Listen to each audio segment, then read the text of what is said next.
मोहम्मदाबाद क्षेत्र के लिए स्वर्गीय कृष्णानंद राय जी के बहुत सारे सपने थे। यहां के विकास को लेकर के वे अत्यंत चिंतित रहते थे, लगातार प्रयास करते थे, संघर्षों से तपे थे। बहनों और भाइयों, जब भी कृष्णानंद राय जैसा कोई कार्यकर्ता, कोई जनप्रतिनिधि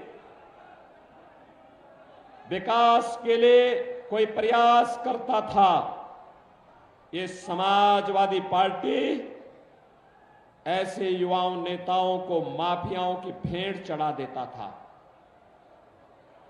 और याद करिए, जिन लोगों ने स्वर्गीय कृष्णानंद राय की हत्या में कोई संवेदना व्यक्त नहीं की, बल्कि हत्यारों को संरक्षण दिया, वे लोग आज माफिया के मरने पर मातम मनाने के लिए आते हैं।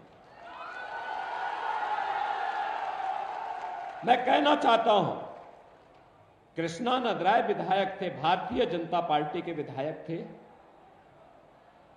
श्री श्याम शंकर राय उनके साथ में थे, रमेश राय साथ में थे,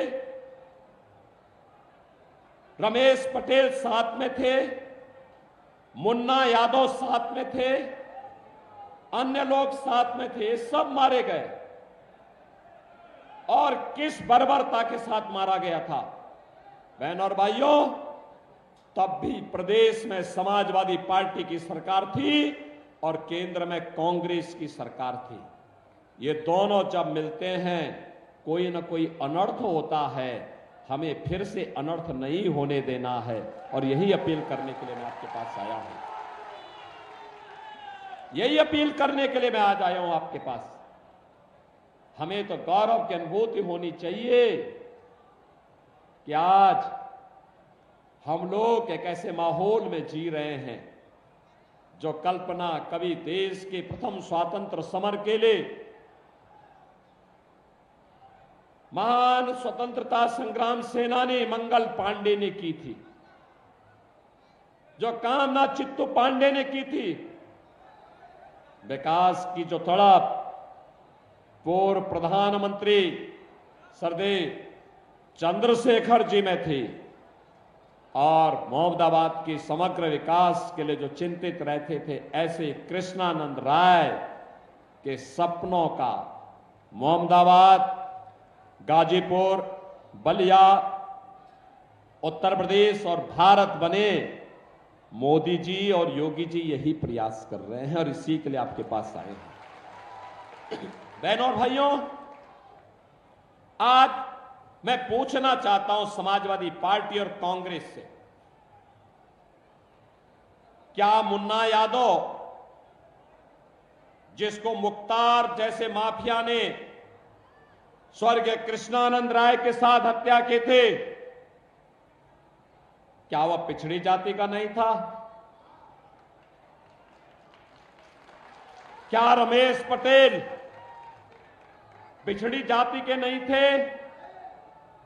बहनों और भाइयों, क्या प्रयागराज के माफिया के द्वारा मारा गया, वहां पर पूजा पाल के पति राजू पाल क्या पिछड़ी जाति के नहीं थे? या जया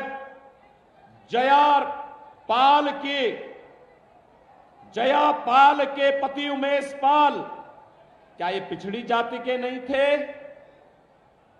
और इन माफियाओं को, इन निर्दोष लोगों की हत्या करने की छूट सत्ता कैसे दे देती है? और इसीलिए तो हम कहते रहे हैं, हमारा भी अगर उनका संकल्प बीजेपी के जनप्रतिनिधियों को मारने का था, उनका संकल्प गरीब के बेटे को मारने का था, तो हमारा भी संकल्प था कि माफिया को मिट्टी में मिला करके रहेंगे। और बहनों और भाइयों, आज माफिया मिट्टी में मिल गए तो लाखों करोड़ रुपया निवेश यूपी में आ रहा है।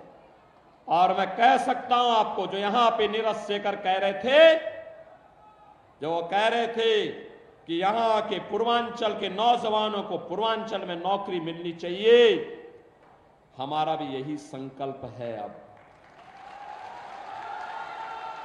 ये गाजीपुर से लखनऊ जा रहा पूर्वांचल एक्सप्रेस वे और इसका बलिया जा रहा लिंक एक्सप्रेस वे, इसी औद्योगिकीकरण के लिए ये बीजेपी की डबल इंजन सरकार ने इसीलिए बनाया है। यही फैक्ट्री लगेगी, यही नौकरी मिलेगी, यही काम मिलेगा। और अब तो आपके पास हाईवे भी, रेलवे भी, बगल में एयरपोर्ट भी, कई एयरपोर्ट, आजमगढ़ में एयरपोर्ट, गोरखपुर में, वाराणसी में, और साथ साथ मां गंगा है तो वाटरवे भी। वाटरवे का मंत्री हमारे प्रदेश में ये दयाशंकर ही हैं। इसको थोड़ा समझाइए, कहिए कि निरुआ के साथ, निरुआ कोई फिल्मों में काम करने दीजिए, ये स्वयं मंत्री के रूप में काम करे। कह रहे हैं कि मुझे निरुआ के साथ गाना गाना है और उनके साथ डांस करते हुए फिल्म बनानी है। हमने कहा भी देखो, तुम्हें तो अपना वजन कम करने में ही 10 साल लग जाएंगे, तब तक तुम बुढ़ा जाओगे। और इसीलिए बहनों और भाइयों, आप देखिए, जब कनेक्टिविटी बेहतर होती है, विकास भी होता है, निवेश होता है, रोजगार का सृजन होता है। नौजवान हमारा यही नौकरी पाएगा, रोजगार पाएगा, और यही तो हम कर रहे हैं। मोदी जी ने देश को 10 वर्ष में इसी बात को लेकर चमकाया है। और बहनों और भाइयों, 7वें चरण का, अंतिम चरण के चुनाव के लिए आज हम आपके बीच आए हैं। पूरे देश के अंदर उत्तर, दक्षिण, पूरब, पश्चिम, जहां कहीं हम जाते हैं, लोगों के मन में एक ही भाव है, एक ही संकल्प है।